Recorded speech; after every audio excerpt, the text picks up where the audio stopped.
If you kill the part of you that is cringe, do you not also risk killing the part of you that is free? Why is mankind so hopelessly eager to imprison themselves in false shackles? This much is true. If one endeavors in the cultivation of aura, then one is in the pursuit of conformity, and paradoxically reaping none in return. The needle truly is in the eye of the beholder.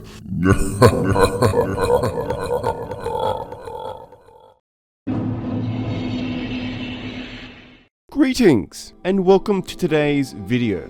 If you've ever played the original Dark Souls, you will likely reminisce about the dark and dreary world that it is. And you also likely reminisce fondly of how much you love running into this guy. This funny little guy is obviously Solaire of Astora. He's a character that offers a brief but warm reprieve from the dark and cruel world that is Dark Souls. If I didn't know better, I'd think you had feelings for me. But who is he? I am Solaire of Astora, an adherent of the Lord of Sunlight. On the brief interaction that we get from this fine gentleman, we never really get to see his face, not properly anyway. And yes, I get the sunlight maggot kinda shows some of his face. However, I won't be counting that because I would never let Solaire succumb to such a fate, which is more than what I can say about you. Anyway, we are going to unmask our precious boy, Solaire of Astora. Like with most things I do, I'm going to ruin the illusion of anonymity. Now where do we start? Now of course we're going to start guns blazing with no plan and just see what sticks. Well, kinda. While I am just seeing what sticks, I do have some tidbits of background information to pull from. Considering his name is Solaire of Astora, we know that he hails from Astora. Yes, I know, groundbreaking detective work. Anyway, we can actually pull a reference directly from Dark Souls 1. And with the description, handsome face the refined, who better to encompass that? Now, there are some other facts we can go off to point us in a better direction. For example, Solaire has a jolly and uplifting personality, for the most part. Now this will create smiling lines and possible crow's feet, so I must be aware of this in the final design. There are some other visual cues, such as how stocky and impressively built he seems to be. Seems to be quite a strong, stocky build. The amount of body fat one holds also has physical changes on one's facial appearance. So this is another thing to consider, along with the fact that he seems to be 35, so he is no spring chicken. So then this brings us to this image here, which takes all previous points I've mentioned into consideration. So this is still only half the puzzle figured out. We still need to give him hair, but not just hair, facial hair as well. We can't just slap any old beard onto him. No, we must become accustomed to the various shapes and styles that were popular in the medieval ages. You see, back then, your hair and facial hair was sort of a status symbol. Your sense of style was a show of your social class. For example, clean-shaven was common among young men and certain clerical roles. Beards represented wisdom, masculinity, and high status, with goatees or pointed beards being popular among knights and nobility. And then you typically see long hair popular among the upper class and warriors, with this representing nobility, freedom, and strength, while shorter hair was associated with servitude or peasantry. So I'm willing to bet Solaire had some luscious locks with some dapper facial hair. So then that brings me to this final sketch here. My, what a handsome fella, even if I do say so myself. Now with this, you'll see a lot of the planning is done and out of the way. So all's really left to do is to do it. So moving forward, I'm just going to talk about the various steps in my process. As you'll see right now, I'm just refining the lines, what most consider the line art stage, which I'm sure isn't anything you haven't seen before. This just includes me making certain features more defined, like the wrinkles, a lot more shading and hatching, a lot more finalizing of his features and whatnot. So yeah, that's the line art stage. Also, I decided that I wanted him to be smiling. I wanted a lot of Solaire's happy personal personality to really show. So I made him smile, showing some teeth, really finalizing his British, well, supposedly British features. Okay, getting more into the values here.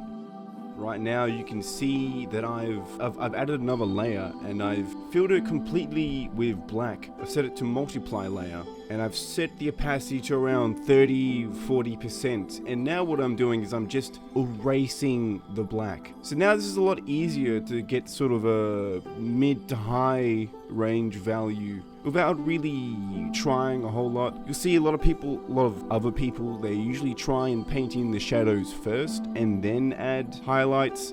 I find it's a lot more easier to just sort of erase out some shadows, and I get a very quick and dirty value pass. Another thing you might not have seen is that I've actually duplicated the line art layer, and I've added the Gaussian blur filter to it. So now I've got this sort of quick and dirty, almost ambient occlusion underlay going on as well.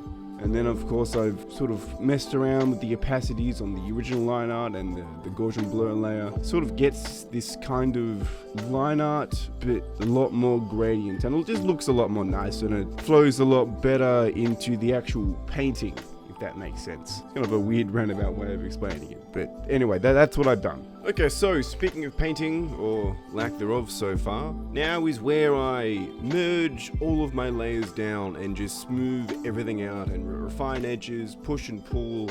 You know, I'm sure you've all seen it before, but basically I'm just smoothing out these sort of line shadow areas and creating soft gradients and phase them into the sort of midtones and highlights. And then once I do that, basically just adding another highlight or more specular highlights throughout the top. Nothing particularly technical or groundbreaking.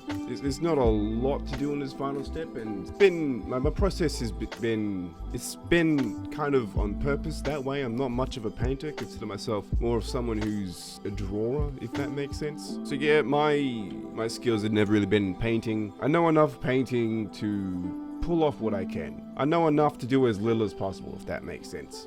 And then there we have it. That's basically my process. Now, for them to speak about process here for a second, first off, the way I've done it is my comfort zone. With a piece like Solaire and the game series that is Darksouls, I don't think I've done it justice. Now, when I say that, I don't think I've done a bad job. I think it's perfectly fine. It's what I set out to do. However, I can't help but look back and be a little bit disappointed knowing that I stayed in my comfort zone. With a game like Darksouls, I think something like this really could have lent itself to sort of like an old Renaissance painting, sort of like the old masters and that kind of style. However, that's not really my skill set. But if I were to do something like this again, I think I would try and go more down that path. It would also be a great way for me to learn how to do that. It's probably a good idea to actually know how to paint properly and not just this weird jerry-rigged inbred style that I've got. So yeah, there's that. Actually, with that being said, we can actually look at the final image. Look a little closer. You actually see I kind of tried to do that in a very lazy way. I used paintbrushes with these textures, this sort of canvas type texture, but it doesn't really convey that, and I kind of lazily tried to do that. So I guess that just goes to show that brushes really aren't everything. If only I could be so grossly incandescent. Okay, so there we have it. Solaire unmasked and in his full glory. I hope you enjoyed today's video, and I hope that you learned something. Let me know in the comments whether you agree on my interpretation on what Solaire would look like, as well as like and subscribe. It would really go a long way. So long, take care, and don't you dare go hollow.